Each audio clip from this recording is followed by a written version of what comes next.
I'm a 44-year-old woman and I've been married to my husband, Tom, he's 48, for the past 8 years. He has a daughter named Sinra, who's 24 now, from his previous marriage. From the very beginning, Sinra never really accepted me. When Tom and I first started dating, she was 16 and made it crystal clear she didn't want me anywhere near her life. I tried not to take it personally. I mean, I know how messy divorce can be for kids. So I gave her space, but I always tried to be kind when we crossed paths. Over the years, I showed up for her big moments, her high school graduation, college events, birthdays, you name it. I brought thoughtful gifts, tried to connect with her interests, made small efforts just to build some sort of relationship. But nothing ever really changed. She rarely acknowledged me. She'd leave the room the second I walked in, or worse, talk over me anytime I tried joining a conversation. Tom would gently nudge her to at least be civil, but I always told him not to push it too hard. I figured, eventually, she'd warm up on her own terms. As for her mom, Julie, she's 46, we're polite. Not friends by any means, but we can exist in the same room without drama. Then, about 2 months ago, something shifted. Out of the blue, Sinra started being genuinely nice. She sent me funny memes, asked about my job, even invited me out to lunch, just the two of us. I was honestly thrilled. After 8 long years, I finally thought maybe we were turning a corner. Tom was overjoyed. Fast forward to last weekend, it was her engagement party. Her fiancé, Jake, he's 26, actually seems like a great guy. The party was held at a restaurant, about 40 guests. Midway through, Sinra stood up to give a speech. She thanked everyone for coming, said sweet things about Jake, and then turned to me and Tom. She said something along the lines of, "I want to thank my dad and Marie for being here. Marie, I know things haven't always been easy between us, but I've really loved getting closer to you these past few weeks. You've taught me a lot about kindness and generosity." I was honestly tearing up. It felt like a breakthrough, a real, heartfelt moment. But then, she kept going. She said, "That's why I know you'll be happy to help make my dream wedding come true. Dad mentioned you received some inheritance from your mom last year, and since you don't have children of your own, I figured you might want to contribute to your stepdaughter's special day. The venue we want costs $50,000 for the full package." The room fell into dead silence. And in that instant, it all clicked. The sudden kindness over the past couple months, it had been a setup. She wasn't trying to connect. She was playing the long game for my inheritance. My mom left me around $200,000 after she passed away last year. I stood up, heart pounding, and asked, "So all this was just an act? You've been buttering me up just to get your hands on my money?" Sinra rolled her eyes and said, "It's not fake to be nice to family when you need support. That's what families do." I looked her dead in the eye and said, "Family? For the last 8 years, you've treated me like a burden you couldn't get away from fast enough. And now that I have something you want, I'm suddenly family?" I grabbed my purse and walked out. Tom followed right behind me, completely embarrassed. He wanted us to go back in and deal with it in private, but I couldn't do it. I was too hurt. I just needed to leave. Since then, Sinra's been texting me nonstop, calling me selfish and overdramatic. Julie even sent me a message accusing me of humiliating Sinra at her own party. Tom's on my side, but he thinks maybe I should have handled it more discreetly instead of storming out like that. I don't regret standing up for myself, but I do wonder if I overreacted. Tom ended up clearing things up for Jake, walking him through the full timeline and how Sinra had actually treated me over the years. From Jake's reaction, it was clear he'd been kept in the dark. I don't think Sinra has been honest with him at all about our past. There's no chance I'm paying for the wedding, and thankfully, Tom is completely on the same page. Still, the guilt trips haven't stopped, and I'm worn out. Tom's been incredible through all this, really. But I can see how much it hurts him to be at odds with his own daughter. I hate that this is tearing them apart, even if I know, deep down, I'm not the one causing the rift. It's Sinra and Julie stirring the pot. One commenter pointed out how telling it is that Sinra's lying to her fiancé about our history. If she truly believed she did nothing wrong, there'd be no reason to rewrite the story. And that's what really got to Tom. He's always been upfront about how difficult it's been for Sinra to accept me. So realizing she's been feeding Jake some fantasy version of the truth, it made him question what else she's been spinning. Someone else asked about custody history. Well, Tom had 50-50 custody up until Sinra turned 18. During her senior year, she decided to live full-time with Julie, but Tom never missed a single visit, school event, or game. Even when she was openly cold to both of us, he kept showing up. After she became an adult, they'd do the occasional dinner, without me, of course. That became more frequent when she started college. I never stood in the way of their bond and didn't expect to be included where I clearly wasn't wanted. Then things got worse. I read some comments that said maybe I should have just declined the wedding request privately. So, for Tom's sake, I tried to extend an olive branch. Not because I thought I was wrong, but because watching him hurt was unbearable. I texted Sinra and asked if she'd meet for coffee so we could talk things through. To my surprise, she agreed. We met up at a neutral spot the next day. I started off by saying I was sorry for how things went down at her engagement party. I admitted I could have handled my reaction in a more private way. I told her I was hurt and caught off guard, and I let emotion take the wheel. Then came her response. "I don't accept your apology," she said. That caught me completely off guard. I asked what she meant, and she told me that I embarrassed her in front of everyone. According to her, a private apology couldn't undo the public humiliation. And then she added, "Besides, I don't think you're actually sorry, you're just trying to ease your conscience." I took a breath and asked if we could talk about the past 2 months. I told her I was honestly hurt because I truly believed we were finally starting to build a connection. She laughed in my face. She said, "I wasn't being nice for me, Marie. I was being nice for you.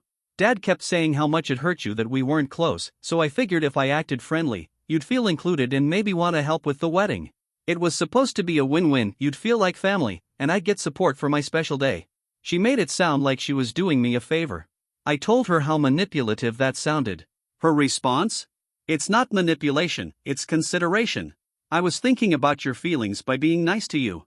Now you should think about mine by helping with the wedding." The logic gymnastics were honestly impressive.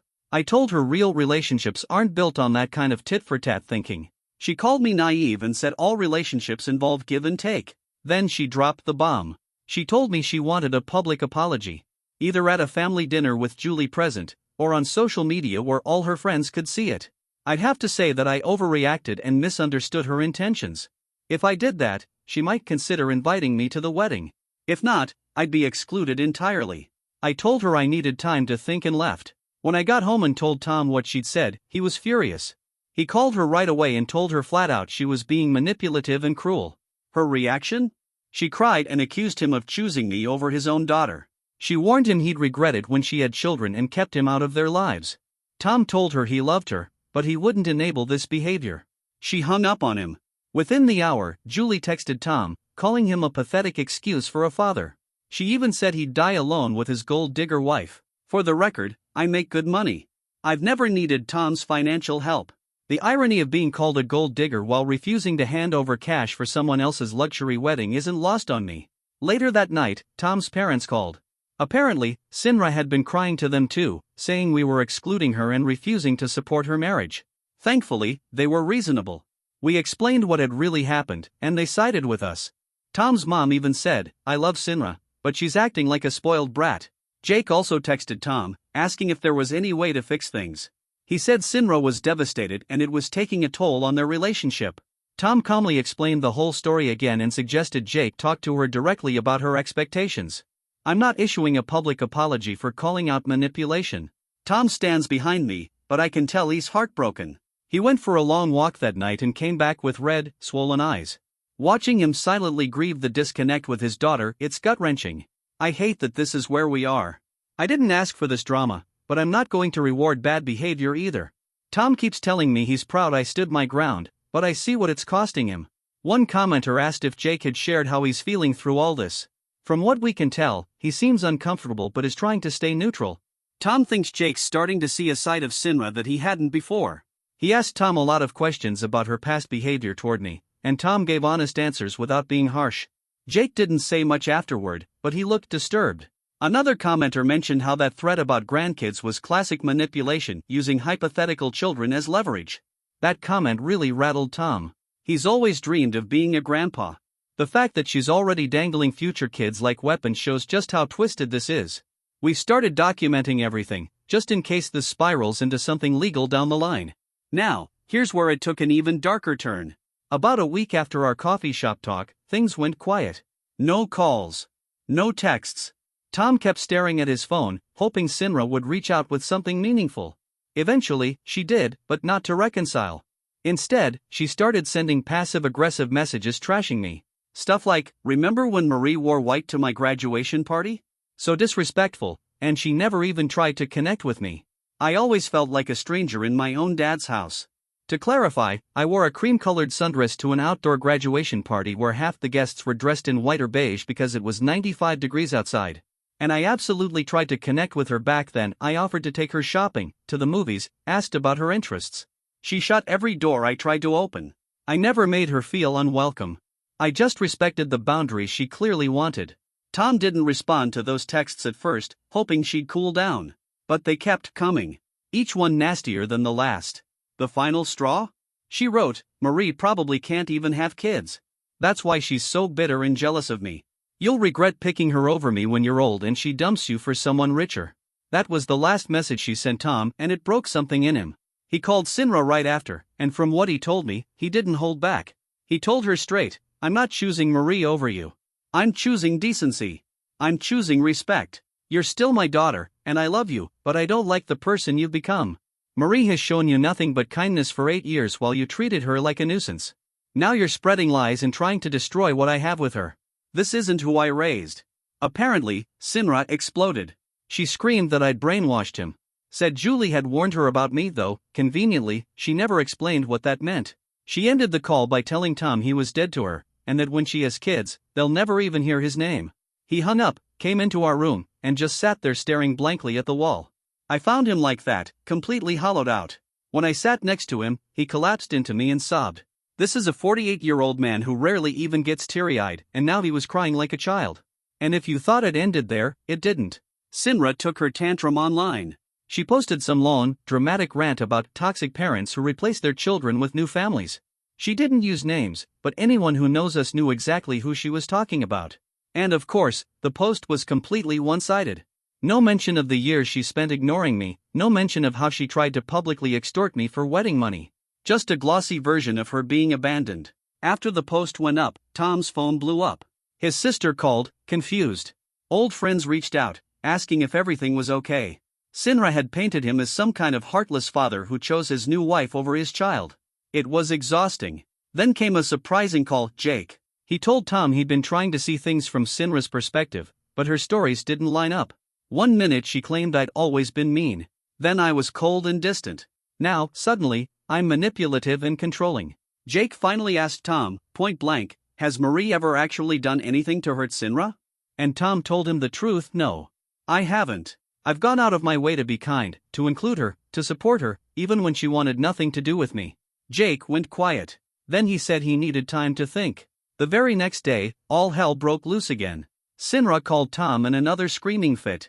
She accused him of turning Jake against her. She said that if their relationship ended, it would be our fault. Apparently, Jake had asked for specific examples of my cruelty, and she couldn't name a single one. When he kept pressing, she accused him of taking our side. Tom's parents are devastated. They've both reached out to Sinra, but she won't answer them. Tom's mom, who was especially close to her, is completely heartbroken. And me? I can't help but feel responsible. I know it's not really my fault, but watching Tom suffer like this, seeing the toll it's taken on him, I carry that guilt. Even though he keeps telling me this isn't on me, I see the cracks in him. As if all that wasn't enough, Julie is still hovering like a storm cloud. She's been driving by our house, we've caught her on the Ring camera. She sends Tom these long, angry emails calling him a failure, telling him I ruined his family. We've even discussed getting a restraining order, but Tom's hesitating. He's still holding on to the idea that this might someday get better. But here's the hard truth, Sinra doesn't want peace. She wants control. And if we're not going to roll over and do what she wants, then she doesn't want us in her life. Someone commented that Jake is probably finally seeing the red flags, and I think they're right. Her stories change, her behavior escalates when questioned, and she can't back up any of her accusations. This might be a turning point for him, or it might not. I do feel for Jake. He seems like a decent man who got pulled into a whirlwind. Tom told him he respected him for asking the hard questions instead of just blindly defending Sinra. Another person asked if this was new behavior or if Sinra had always been like this. According to Tom, she was a sweet but headstrong kid. The divorce hit her hard, she was 12, and Julie didn't exactly make it easier. Tom found out years later that Julie had been bad-mouthing him the entire time. Sinra had a teenage diary she left behind once, and that's how he pieced it together. By the time I met her at 16, she'd already been primed to hate any woman in her father's life. As the years passed, the manipulative tendencies just got more intense. Or maybe she just stopped trying to hide them. Then came the final straw. 2 days ago, Sinra showed up on our doorstep unannounced. Tom and I were both home. When the doorbell rang, I honestly didn't expect her. But there she was, eyes red, saying she wanted to talk. Tom let her in and called for me to join them. But the second I stepped into the room, she looked through me like I was air. She said she came to speak to her dad, just her dad. Tom didn't waver. He told her, "Marie is my wife. She's part of this conversation." But Sinra kept ignoring me. Every word was directed at Tom. And when I tried to speak once, she talked right over me. Like I didn't exist. She said she missed Tom and wanted to fix their relationship. Said she'd been doing some thinking and realized how important family was. But, of course, there was a catch. Her idea of fixing things meant Tom would have a relationship with just her. She wanted scheduled visits without me, holidays without me, grandchildren who would grow up never even knowing my name. Tom calmly asked, "What about Marie?" "She's my wife. She's part of my family." Sinra shrugged. "She's your wife, not mine. I'm willing to have a relationship with you, Dad. But that's all I'm offering. Take it or leave it." He looked at me, then back at her, and said, "I can't accept that. Marie and I are a team. I won't have a relationship that cuts her out." And that's when Sinra snapped. "So you really are choosing her over me," she spat. Tom didn't raise his voice. He stayed steady. "I'm choosing to stop enabling toxic behavior. You don't have to like Marie. But she is my wife, and she deserves basic respect. That's the bare minimum." Sinra stood up, face like stone. "Then I guess this is goodbye. Don't expect an invite to the wedding. Don't expect to meet your grandkids. You made your choice." Just before she left, she turned to me. And for the first time, looked me dead in the eyes. The hatred there was sharp enough to cut. "I hope you're happy," she said. "You got what you wanted. You managed to rip a father from his daughter." I finally spoke. "Sinra, I never wanted that. All I've ever wanted was respect." She scoffed. "Respect? From me? You're nothing. You've always been nothing. Just the woman who tore my family apart."